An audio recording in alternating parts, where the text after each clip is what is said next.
ಕೇವಲ ಸೇವಾ ವಿಷಯಕ್ಕೆ ಸಂಬಂಧಪಟ್ಟಂತಲ್ಲ, ನಮ್ಮ ಮೂಲಭೂತ ಹಕ್ಕುಗಳಿಗೆ ಸಂಬಂಧಪಟ್ಟಂತಲ್ಲ, ನಮ್ಮ ಏನು ಹುದ್ದೆಗೆ ಆಗ್ತಾ ಇರುವಂತಹ ಒಂದು ಜೀತ ಪದ್ಧತಿಯ ಧೋರಣೆಯ ವಿರುದ್ಧ ನಾವು ಸಮರ ಸಾರಿದರು.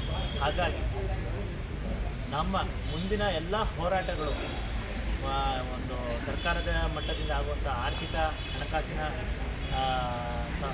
ವಿಷಯಕ್ಕೆ ಆಗಿರೋದ್ರಿಂದ ಈ ದಿನ ಮಾನ್ಯ ಪ್ರಧಾನ ಕಾರ್ಯದರ್ಶಿಗಳಲ್ಲಿ ನಾವು ಈ ಹಿಂದೆ ನಮ್ಮಲ್ಲಿ ಪ್ರಾವಿಷನ್ ಇರುವಂಥ ಕೆಲವು ಕೆಲಸಗಳನ್ನು ಕೂಡ ಕೇಳ್ಕೊಂಡಿದ್ವಿ. ನಾವು ಕೇಳಿಕೊಂಡು ಕಣ್ಣೀರು ಹಾಕಿದ್ದು ಕೂಡ ನಮಗೆ ಯಾವುದೇ ರೀತಿ ಸಹಕಾರ ಸಿಗದೇ ಇರೋ ಕಾರಣ ಅವರಲ್ಲಿ ಮನವಿ ಮಾಡ್ಕೊಂಡಿದ್ದೀವಿ. ಸರ್, ತಾವು ಈ ಹಿಂದೆನೂ ಕೇಳಿದಾಗ ಸಚಿವರ ಗಮನಕ್ಕೆ ತಂದು ಮಾಡ್ತೀವಿ ಅಂತ ಹೇಳಿದ್ದೆ, ಆದರೂ ಕೂಡ ಯಾವುದೂ ಆಗಲಿಲ್ಲ ನಮಗೆ. ಹಾಗಾಗಿ ನಾವು ಮುಖ್ಯಮಂತ್ರಿಗಳ ಅಧ್ಯಕ್ಷತೆಯಲ್ಲಿ ನಮಗೆ ಒಂದು ಸಭೆನ ಆಯೋಜನೆ ಮಾಡ್ಕೊಂಡು ಸರ್, ದಯವಿಟ್ಟು ಇದನ್ನು ನಾವು ಕಂದಾಯ ಸಚಿವರಲ್ಲೂ ಕೂಡ ಮನವಿ ಮಾಡ್ಕೊತೀವಿ ಅಂತ ಕೇಳ್ಕೊಂಡಿದ್ದೀವಿ. ಒಂದಾನು ಕಂದಾಯ ಸಚಿವರ ಅಧ್ಯಕ್ಷತೆಯಲ್ಲಿ ಅಥವಾ ಮುಖ್ಯಮಂತ್ರಿಯವರ ಅಧ್ಯಕ್ಷತೆಯಲ್ಲಿ ನಮಗೆ ಏನಾದರೂ ನಮ್ಮ ಬೇಡಿಕೆಗಳ, ನಮ್ಮ ಸಮಸ್ಯೆಗಳ ಚರ್ಚೆ ಮಾಡಲಿಕ್ಕೆ ಅವಕಾಶ ಮಾಡಿಕೊಟ್ಟಲ್ಲಿ ನಾವು ಖಂಡಿತವಾಗಲೂ ಮುಂದಿನ ತೀರ್ಮಾನನ ಏನಂತೇಳಿ ತೆಗೆದುಕೊಳ್ಳೋಣ. ಆದರೆ ಎಂದಿನಂತೆ ನಾವೆಲ್ಲರೂ ಕೂಡ ನಿರ್ಧಾರ ಮಾಡಿರುವಂತೆ 26ನೇ ತಾರೀಕಿಂದ ತಾಲೂಕು ಕಚೇರಿಯ ಮುಂಭಾಗ ಒಂದು ಶಾಮಿಯಾನ ಟೆಂಟ್ ಹಾಕ್ಕೊಂಡು ಅನಿರ್ದಿಷ್ಟಾವಧಿ ಮುಷ್ಕರವನ್ನು ಮಾಡೋಣ. 27ನೇ ತಾರೀಕು ಜಿಲ್ಲಾಧಿಕಾರಿಗಳ ಕಚೇರಿ ಮುಂದೆ ಮಾಡೋಣ. ಅದರ ನಂತರ ದಿನಗಳಲ್ಲಿ ನಮ್ಮ ಬೇಡಿಕೆ ಯಾವುದೇ ರೀತಿ ಸ್ಪಂದನೆ ಬರಲಿಲ್ಲ ಅಂತ ಅಂದರೆ ನಾವು ಗೈರು ಹಾಜರಾಗುವ ಮೂಲಕ, ನಮ್ಮ ಎಲ್ಲ ಕೆಲಸಗಳನ್ನು ನಿಲ್ಲಿಸುವ ಮೂಲಕ, ಗೈರು ಹಾಜರಾಗುವ ಮೂಲಕ ನಮ್ಮ ಮುಷ್ಕರವನ್ನು, ನಮ್ಮ ಬೇಡಿಕೆಗಳು ಈಡೇರೋವರೆಗೂ ಕೂಡ ನಾವು ಇದನ್ನು ಕಟುಬದ್ಧವಾಗಿ ಪಾಲಿಸೋಣ ಅಂತೇಳಿ ತಮ್ಮಲ್ಲಿ ಎಲ್ರಿಗೂ ಕೇಳ್ಕೊಳ್ತೀನಿ. ದಯವಿಟ್ಟು ತಮ್ಮಲ್ಲಿ ಕಳಕಳಿಯನ್ನು ಕೇಳ್ಕೊಳ್ತಾ ಇದ್ದೀನಿ.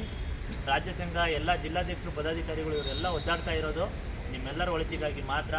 ಇಲ್ಲಿ ಯಾರ್ದು ಕೂಡ ನನಗೆ ಅನುಕೂಲ ಆಗುತ್ತೆ, ನನಗೆ ಅನುಕೂಲ ಆಗುತ್ತೆ ಸಂಘದಿಂದ ಅಂತ ಬಂದಿಲ್ಲ. ನಿಮ್ಮೆಲ್ಲರಿಗೋಸ್ಕರ ಇವತ್ತು ಬೆಳಗ್ಗೆಯಿಂದ ಶ್ರಮಪಟ್ಟು ಕಾದಿ ಎಲ್ಲರೂ ಕೂಡ ನಿಮಗೋಸ್ಕರ ಒದ್ದಾಡಿದ್ದಾರೆ, ನಿಮಗೋಸ್ಕರನೇ ಸಂಘಟನೆ ಮಾಡ್ತಾ ಇದ್ದಾರೆ. ತಮ್ಮಲ್ಲಿ ಕಳಕಳಿಯಿಂದ ಕೇಳ್ಕೊಳ್ಳೋದೊಂದೇ, ನಾವೇನು ಕರೆ ಕೊಟ್ಟಿದ್ದೀವಿ ಆಪ್ಗಳ ವರ್ಕ್ಗಳನ್ನ ದಯವಿಟ್ಟು ಮಾಡಬೇಡಿ. ಎಂಥ ಒತ್ತಡ ಇದ್ದರೂ ಕೂಡ ರಾಜ್ಯ ಸಂಘ ನಿಭಾಯಿಸೋಕ್ಕೆ ತಯಾರಿದೆ. ಮುಂದಿನ ದಿನಗಳಲ್ಲಿ ಪೆನ್ ಡೌನ್ ಮಾಡೋದ್ರ ಮೂಲಕ, ಎಲ್ಲ ಕೆಲಸಗಳನ್ನು ಸ್ಥಗಿತ ಮಾಡೋದ್ರ ಮೂಲಕ ತಾವೆಲ್ಲರೂ ಕೂಡ ಮುಷ್ಕರಕ್ಕೆ ಬೆಂಬಲ ಕೊಡ್ತೀರಾ ಅಂತೇಳಿ ಒಂದು ಭರವಸೆ ನೀಡ್ತಾ ಮುಷ್ಕರಕ್ಕೆ ಎಲ್ಲರೂ ಕೂಡ ಸಿದ್ಧರಾಗಿ ಅಂತ ಹೇಳಿ ನಮ್ಮಲ್ಲಿ ನಮ್ಮ ರಾಜ್ಯ ಆಡಳಿತ, ಗ್ರಾಮ ಆಡಳಿತದ ಪರವಾಗಿ ಒಂದು ಎಲ್ಲರಿಗೂ ಕೂಡ ಒಂದು ಸೂಚನೆಯನ್ನು ಕೊಡ್ತಾ ಇದ್ದೀನಿ. ದಯವಿಟ್ಟು ಅದನ್ನು ಪಾಲಿಸಿ ಅಂತ ನಾನು ಕೇಳ್ಕೊಳ್ತಾ ಇದ್ದೀನಿ.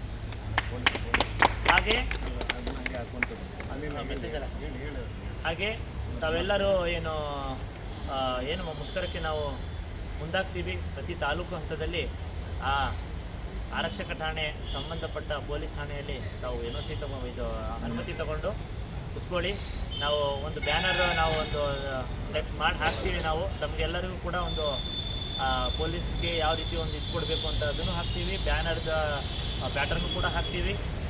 ಅದೇ ರೀತಿಯಲ್ಲಿ ಎಲ್ಲರಿಗೂ ಏನು ಮೊನ್ನೆ ತಾವೆಲ್ಲ 240 ತಾಲೂಕಲ್ಲೂ ಕೂಡ ಯಾವ ರೀತಿ ಮನವಿ ಕೊಟ್ರಿ, ಅದೇ ರೀತಿಯಲ್ಲಿ 240 ತಾಲೂಕಲ್ಲೂ ಕೂಡ ಎಲ್ಲಿ ನೋಡಿದರೂ ಕೂಡ ಎಲ್ಲರ ಕಣ್ಣಲ್ಲೂ ಅದೇ ರೀತಿ ಬ್ಯಾನರು, ಅದೇ ರೀತಿ ಫ್ಲೆಕ್ಸು, ಅದೇ ರೀತಿಯ ಒಂದು